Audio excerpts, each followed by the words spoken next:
Dusk stains the cul-de-sac when an unmarked SUV slides to my curb. Two uniforms step out, crisp but wrong in a way the gut flags before the eyes do. Cuffs clink. A taser spits a blue thread. The shorter one plants a clipboard to my chest. Immediate abatement arrest stamped over my name, as if offense could endanger the county. I raise the leather wallet.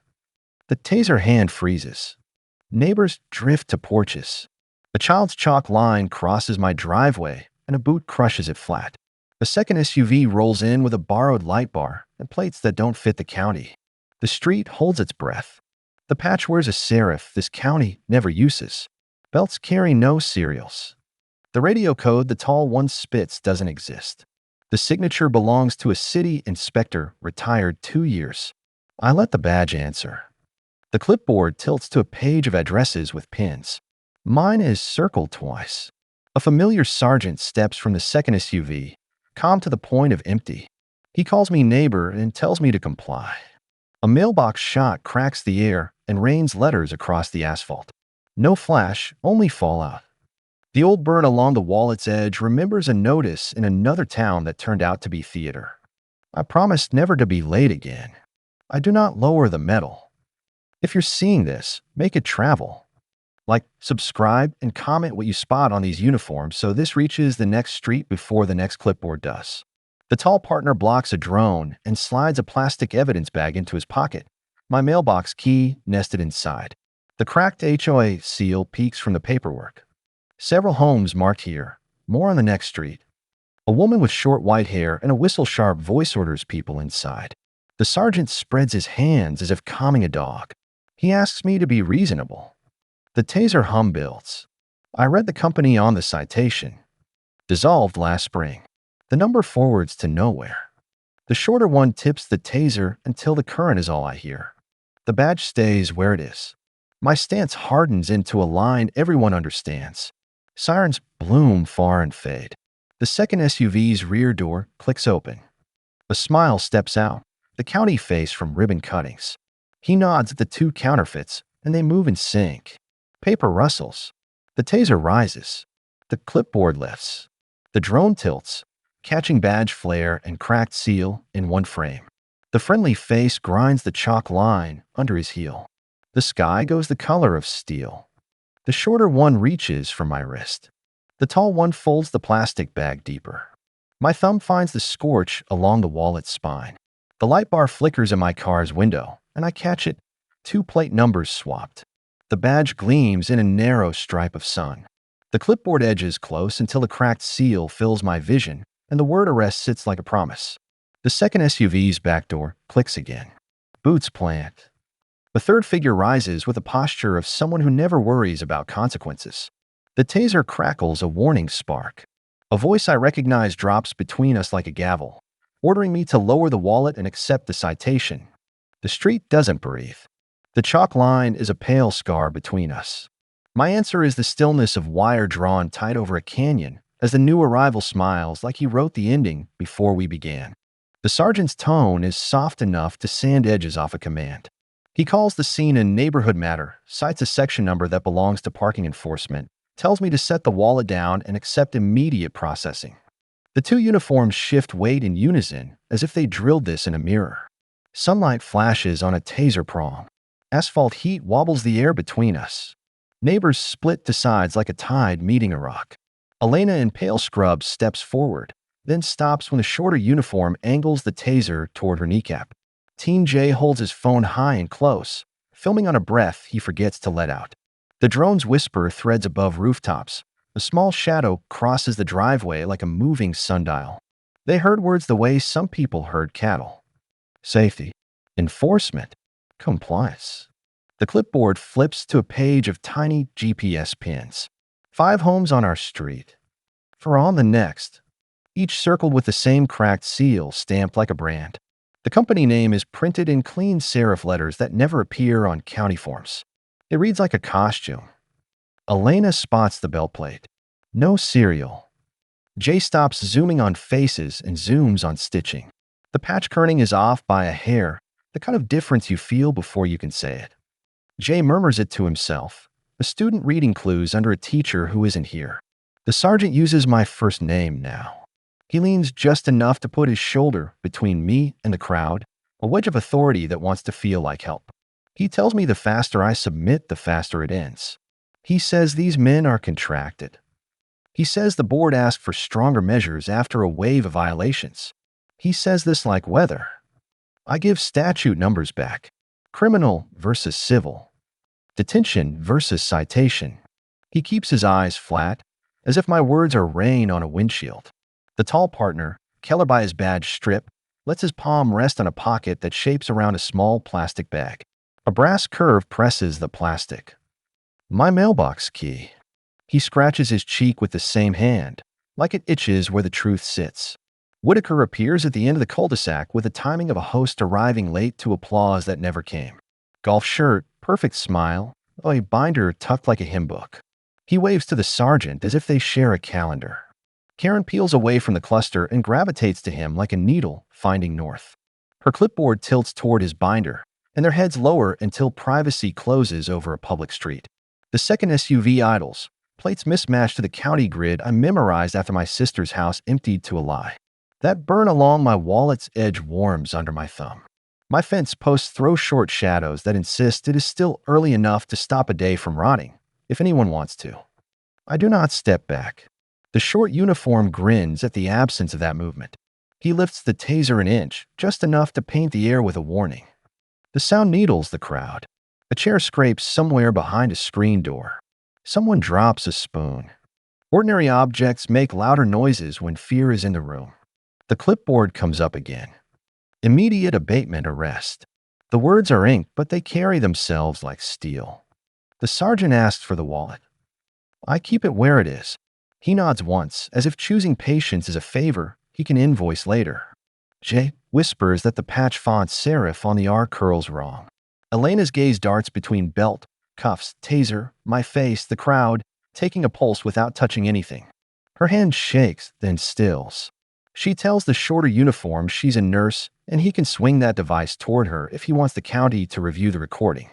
The drone lowers a breath. Its lens catches the cracked seal on the clipboard and the flare along my badge in one frame. In that glimpse, the lie and the law sit so close the gap becomes a blade. Keller shifts again. The plastic bag flashes. A small trophy tucked for later. The sergeant clears his throat. He calls in a code I have never heard on any radio net worth trusting. Static answers. He pretends it does not. Whitaker claps once, bright and dry.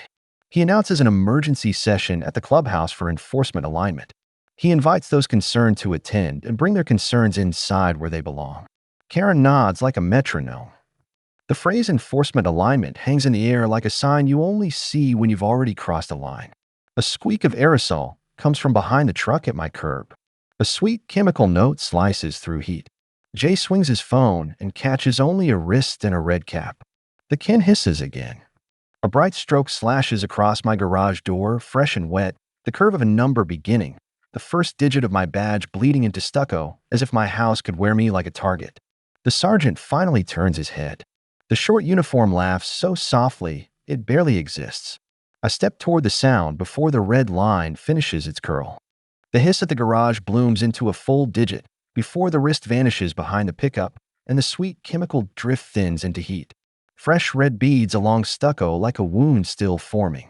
Jay swings his phone after the fleeing shape, catches only laces and a knee. Then the driveway is a stage with no actor and a number half-born on my wall. Elena urges me not to chase into a blind corner. The wallet edge warms under my thumb. I breathe once and choose to fight that pace. Inside, the laptop fans wake and the neighborhood grid fills a screen. Permit logs pull up in stacks. Several fence approvals reuse the same timestamp to the second. Copy, paste, justice. County stamp layers sit 1 pixel higher than the ink field. The city's database rejects the abatement code on my citation as if it never lived here. A silent ping leaves my machine, a narrow beam to a fraud unit that has seen this pattern with different fonts and a different brand of fear. Ring clips arrive from neighbors faster than I can tag them. A patrol cap in one shows a shadow falling the wrong way for the time printed on the corner. In another, the cracked seal appears on a cuff notice in a mailbox at dawn. Then the same notice lands at noon 2 streets over with a new date and identical fold lines. Time itself is wearing makeup. City Hall smells like toner and coffee. Laird at the record's window keeps his voice even while his fingers confess with tiny tremors. He scrolls the enforcement ledger, frowns at a field that should never populate for a homeowners group, and slides a public copy of permits across the counter with a caret penciled next to entries he cannot explain without losing sleep. A code inspector we both trust meets my eye from 10 feet and gives one slow head shake that gives more than any sentence could. Marcos sends a link from a pawn shop 2 miles away. Steel lockboxes line a glass case, each laser-etched with a familiar cracked seal. The shop owner rings up one as community surplus, shrugs at the origin, and hands me the receipt. The lot number matches a series on the clipboard from my driveway. The circle tightens until it squeaks. I cut a clean, short clip and post it. No faces, only hands, stamps, belts, and the seam where law and costume separate. The caption asks the community to mark every thread out of place. Engagement becomes evidence. If you see this, push it forward, like and subscribe so this stays visible for the families already on the clipboard. Drop uniform notes, patch names, and plate inconsistencies in the comments because 100 sharp eyes beat one man's memory. The algorithm is a siren when we make it sing. On the courthouse steps, Priya materializes from a column of sun with a rigid smile that cracks at the edges. Her HOA badge hangs backward like she hopes it vanishes. She slides a phone under my folder. A photo fills the screen, a thick ledger embossed with a cracked seal, tucked behind a removable panel in the clubhouse office, page edges yellow with fingerprints. Columns of addresses crawl across it. Some have checks, some asterisks. A line item reads assessments with a down arrow emblem I recognize from private security contracts. Consequences hit before guilt finishes loading. Priya's husband's work truck disappears from the curb 3 blocks away within minutes. Video shows 2 men with the same wrong uniforms guiding a city tow past a stop sign without stopping. Priya's hand goes to her mouth and stays there. She says nothing and everything. Whitaker drifts by the far edge of the plaza with a board member, I don't know, a pair moving like a weather front that promises lightning. Back home, neighbors have clustered on my lawn, eyes lifted to the red marks still drying. Karen stands at the sidewalk with her clipboard tied under an elbow, jaw set as if this is finally bigger than rules about paint shades. Laird texts a screenshot he should not have saved. A placeholder table in a grant portal showing a pilot neighborhood enforcement program routed through a management company with a dissolved status. The placeholder has dates coming up that match the pins on the clipboard map. Jay overlays a grid on my screen and starts tagging shadows and timestamps with the focus of a surgeon. Elena knocks on doors and returns with 2 more mailbox notices and a story about a health check that never reached dispatch.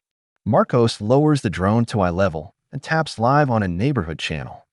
For a moment, all the screens in the cul-de-sac show the same thing, and 100 living rooms feel like a single crowd. I print the pins and tape them to the kitchen wall. Each circle becomes a doorbell, a face, a mortgage. The scorch on a badge wallet sits like a small horizon against my palm. Every time I blink, I see the ledger's cracked seal impressed into leather by fingers that thought they would never get caught. Outside, a car glides past without fully stopping. The brake lights stutter. Then the car idles at my curb the way a thought lingers before becoming a sentence. The passenger window lowers just enough for a hand to appear, red cap and fingers. Another hiss, fast and confident, adds 2 digits and a colon to the half-bore number on my garage door. The car is gone before the new paint has a chance to drip. The wall now carries my badge number and a time.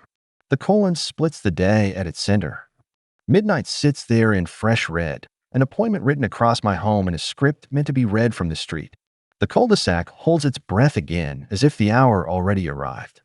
Midnight glows from the garage in red as the sun leans low, but the hour feels closer than the light suggests.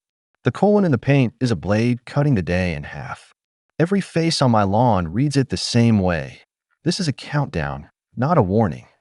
The badge wallet is warm in my hand, the scorched edge rough under my thumb. The smell of aerosol still clings to the air, faint but sharp enough to remind me they were just here. I walk the tape map on my kitchen wall, each pin now a pulse I can feel in my teeth. My sister's address from years ago is not on this map, but the same cracked seal from her eviction notice stares back from a dozen entries. Every home circled has one thing in common, an owner who fought the board or questioned a charge. The grant placeholder Laird sent burns in my pocket, a promise of funding for a private policing experiment with no county oversight. They are dressing theft as civic duty. At dusk, Keller's past comes through a back channel. Washed out of federal training after an internal affairs probe for falsifying reports. Disappeared for years, resurfaced as private security with contracts that never see open bids. His partner Briggs has a file too thin for the number of arrests credited to his name. Both men have ties to Whitaker's management company on paper before it dissolved. The sergeant's brother sits on the HOA's infrastructure committee, the one approving security measures. Lines connect faster than I can draw them. Elena comes in holding a crumpled red notice from her own door, claiming a hazard inspection found unsafe medical storage in her garage. She doesn't keep medical supplies at home. The notice is signed by the same dissolved company as my citation. We both know it's bait to pull her out before midnight. She refuses to leave her house, but the fear in her eyes says she's calculating what happens if they try anyway. Whitaker calls an emergency HOA meeting for enhanced enforcement, the phrase Priya used before she vanished. The invite is hand-delivered by Karen, who stands on my porch, short white hair stirring in the wind, clipboard pressed to her chest. She says she doesn't write the rules, just follows them. But her eyes flick to the red mark on my garage before she turns and walks away without another word. The evening air tightens as the sound of engines rolls in slow from the far end of the street. One by one, matte gray trucks with no markings but mirrored windows idle into place, forming a loose wall around the cul-de-sac. Figures sit inside, silhouettes behind glass. No sirens, no lights. The only movement is a slow sweep of heads behind windshields. A low mechanical hum sits under it all, maybe from a generator, maybe from something less visible. Neighbors retreat to windows. Curtains shift like cautious breaths. Marcos sends the drone up, and the view from above confirms it. 8 vehicles total, box formation, leaving one lane open at the far end. A funnel. I step into the street, badge wallet in my hand, thumb brushing the burn as if to remember why I carry it.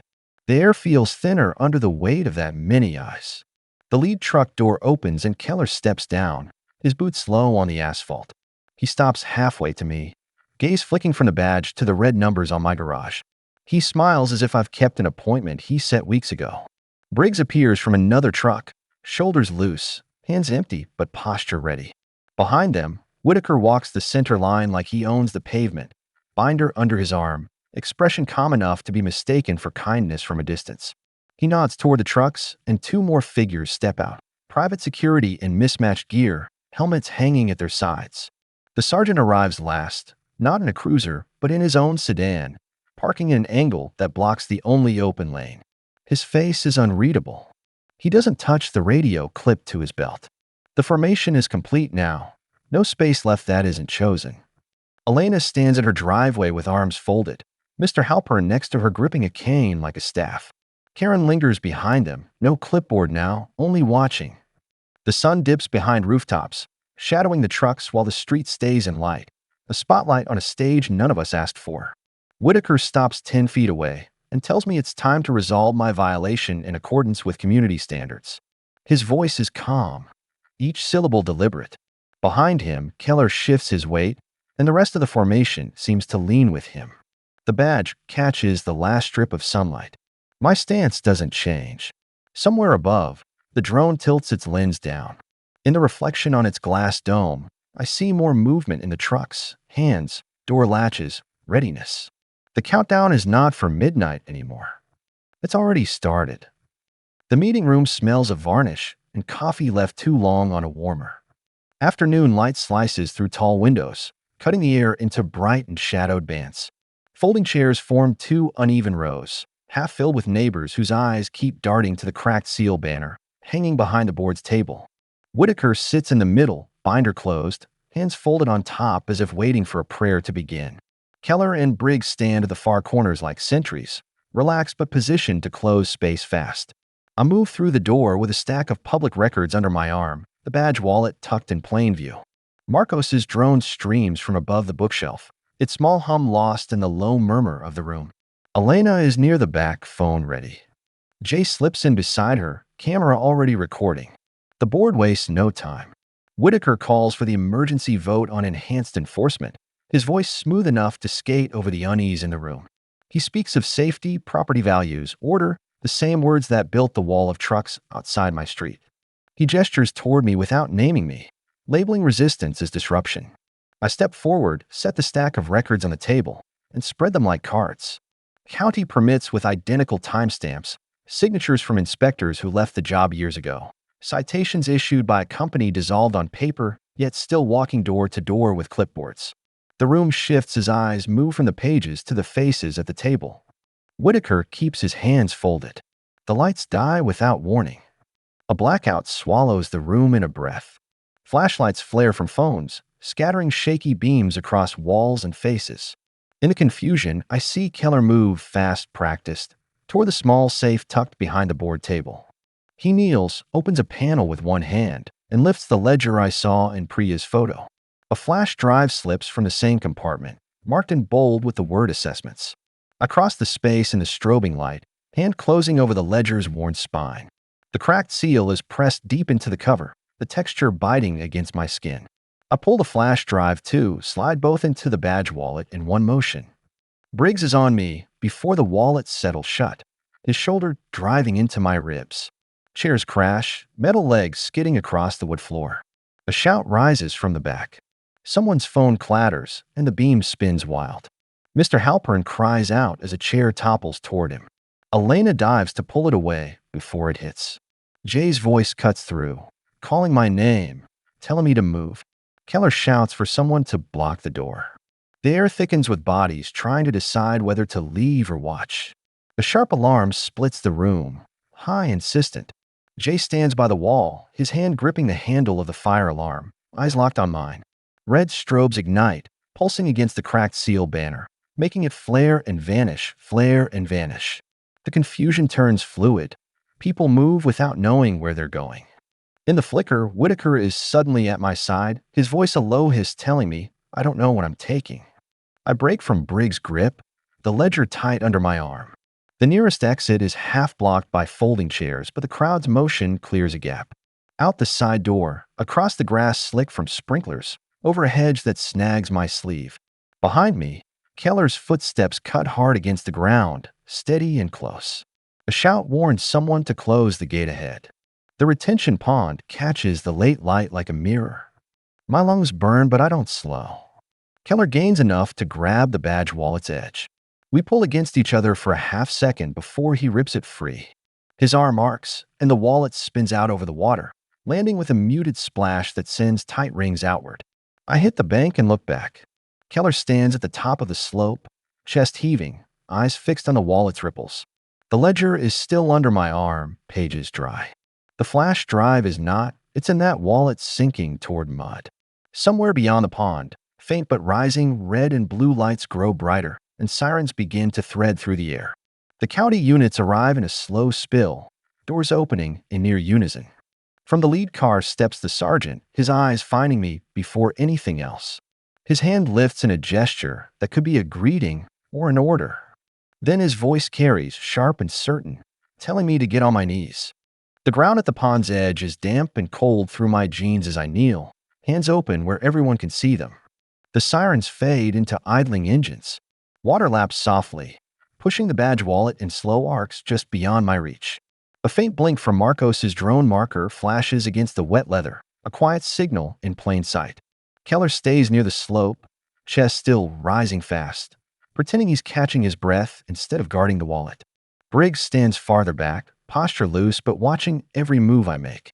The sergeant steps closer, his shadow stretching over my knees. He calls out to the county units that I'm in custody. The words sound too practiced, as if he's already said them in another place, another time. Across the grass, Elena is on the ground next to Mr. Halpern, her hands pressing into his chest with measured force. She counts under her breath, eyes locked on his face. Marcos hovers the drone lower, the marker light reflecting on the pond, on the badge wallet, on the wet bank between us. Jay kneels beside Elena, holding her phone steady to record everything. The sergeant tells me to stand. I don't. I ask for the statute. He repeats the order as if the question never happened. Keller's hand twitches toward the pond. The flash of motion draws my eyes just long enough for the sergeant to step into my space, close enough that I can see the fine grit on his badge. He says we'll resolve the rest at the station. A dark sedan rolls in without lights. It stops just short of the county lineup. The driver steps out wearing no visible insignia, only a plain windbreaker zipped halfway. His eyes track the scene once, landing on the wallet in the water, then on me. He walks to the sergeant and says my name, not as a question, but as confirmation. The sergeant nods, shifts his weight, and steps back a pace. The man in the windbreaker introduces himself to no one, but Keller's jaw tightens. He asks me if the wallet is mine. I nod.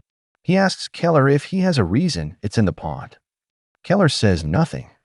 Silence grows heavier in the space between the three of us. Elena's voice cuts through, loud enough to carry Halpern's breathing. Relief ripples through the people gathered behind the line of county vehicles. Jay lowers the phone just enough to wipe at his eyes. The sergeant's gaze flicks toward them, then back to the windbreaker. Whatever unspoken arrangement they had is bending. The man in the windbreaker asks for the ledger. I lift it without standing. He takes it, flips a few pages, and stops at a column of addresses. His brow moves barely enough to register. He nods toward the pond, tells Keller to retrieve the wallet. Keller hesitates, looking at the sergeant for direction. The sergeant doesn't move. Keller steps to the bank, kneels, and reaches in. Water darkens his sleeve as his hand closes on the leather. He hands it over without meeting my eyes. The windbreaker takes it, pulls the flash drive out, and slips it into his pocket. He tells me I'm free to stand. Briggs mutters something to Keller as they move toward one of the trucks. Whitaker appears near the edge of the crowd, speaking quietly to the sergeant. Both glance my way, then back to each other. They turn together and head toward the model home office down the street, the binder still under Whitaker's arm. The windbreaker leans in just enough to tell me this isn't finished, but tonight I keep my own ground. He hands the badge wallet back. The leather is cold and smells of pond water. The scorch along the spine feels sharper now, as if the water woke it. Behind us, the trucks start to move, engines rumbling in sync. The county units don't follow. Neighbors step closer to Elena and Halpern, forming a loose wall around them. Karen stands at the back, arms crossed, watching the trucks leave with a look I can't read. The pond is quiet again, ripples fading to glass. I hold a badge wallet in one hand, the ledger's absence a weight I can still feel. The flash drive is gone, but its contents aren't lost. Not yet. Jay edges up beside me, eyes on the model home office where Whitaker disappeared. He says he knows something they don't. A phrase. Words he heard at the meeting. The kind of thing someone uses for a password. The street feels different now, like the air before a storm. We walk toward the office together, each step measured, the sound of engines still fading in the distance. The model home office smells faintly of paint and stage flowers. Its walls are dressed in framed photos of smiling families that never lived here, all under the cracked seal logo printed discreetly in the corner. The blinds are half closed, letting in slits of late daylight that stripe the carpet. Somewhere deeper inside, a printer hums, the sound oddly loud in a place meant to feel empty. Whitaker stands at a desk near the far wall, the binder open in front of him. Briggs is beside him, watching the door. The sergeant leans against a filing cabinet, pretending to scroll his phone. None of them move when Jay and I step in. I let the badge wallet hang at my side, water stains dark against the leather. Jay's phone is already recording, the lens steady. Whitaker greets me with a smile that doesn't reach his eyes. He says the meeting is over, the matter decided. His hand hovers near the binder as if to close it. Jay steps forward before he can, speaking the phrase he overheard at the HOA meeting, a motto disguised as neighborly advice. The words hang in the air for a beat too long, and then the computer on the desk blinks to life. The login screen drops away, replaced by a clean white interface lined with file names. Contracts, transaction records, scanned signatures. The same cracked seal appears in the corner of every page. One folder marked assessments matches the label on the flash drive Keller tossed into the pond. I open it, and columns of payments fill the screen, money routed to shell accounts, invoices from private security companies tied to board members, and a ledger of enforcement bonuses linked directly to the sergeant's brother. Whitaker's voice tightens as he tells me I have no authority here. The man in the windbreaker steps into the doorway behind us, his presence pulling every eye. He says this is federal now, his tone leaving no room for argument. Briggs starts toward the door, but two plainclothes agents step in from the hall and block him. Keller appears in the doorway seconds later, sees the agents, and freezes. The windbreaker orders the files copied and secured. Jay's recording captures every screen, every scroll, every signature. Outside, Marcos's drone hovers at window level, its feed streaming live to the neighborhood channel. On the street, neighbors gather, the HOA banner already being pulled down from the clubhouse by a group of residents. Internal affairs officers arrive in unmarked cars, moving with quiet precision. Keller and Briggs are cuffed without resistance. The sergeant's face drains of color as two agents flank him. Whitaker tries to speak, but his voice is swallowed by the sound of his own binder closing under the windbreaker's hand. The office door swings open wider, and light from the setting sun floods the room. Elena enters with Halpern on her arm, the red notice from her door now torn in half. She lays it on the desk in front of Whitaker and tells him the neighborhood doesn't belong to him anymore. Karen stands just inside the threshold, no clipboard, no lines rehearsed. She nods once, a small motion, before stepping back into the light outside. The files are loaded into evidence bags, the computer shut down. The windbreaker tells me to keep the badge wallet dry next time. His tone carries the hint of a grin, but his eyes stay sharp. He leaves with the agents, their cars rolling off into the dusk without lights or sirens. On the lawn outside, neighbors stand in small clusters, talking in low voices. Someone begins chalking a new line across my driveway, brighter than the faded one from before. This time, no one steps over it. The cracked seal that once marked our notices and fences is gone from the clubhouse, replaced by a plain wooden board for community messages. The trucks with mirrored windows are nowhere in sight. Jay uploads the entire recording, asking viewers to like, subscribe, and share their own HOA stories in the comments so this doesn't happen again, so every neighborhood can spot the signs before the first false citation lands in a mailbox. The post goes live while the sun is still setting, casting long shadows across a street that finally feels like its own.